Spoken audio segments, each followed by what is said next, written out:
Good evening, my fellow citizens.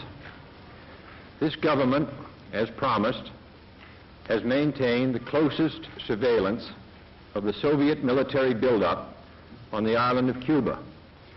Within the past week, unmistakable evidence has established the fact that a series of offensive missile sites is now in preparation on that imprisoned island. The purpose of these bases can be none other than to provide a nuclear strike capability against the Western Hemisphere. Only last Thursday, as evidence of this rapid offensive buildup was already in my hand, Soviet Foreign Minister Gromyko told me in my office that he was instructed to make it clear once again, as he said his government had already done, that Soviet assistance to Cuba, and I quote, pursued solely the purpose of contributing to the defense capabilities of Cuba, unquote. That, and I quote him, training by Soviet specialists of Cuban nationals in handling defensive armaments was by no means offensive. And that if it were otherwise, Mr. Gromyko went on, the Soviet government would never become involved in rendering such assistance, unquote.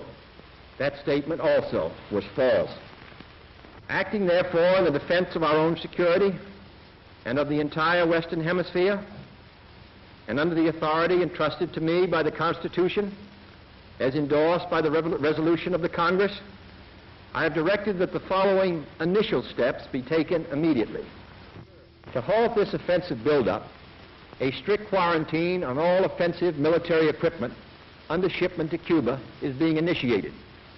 All ships of any kind bound for Cuba, from whatever nation or port, where they're found to contain cargoes of offensive weapons, be turned back.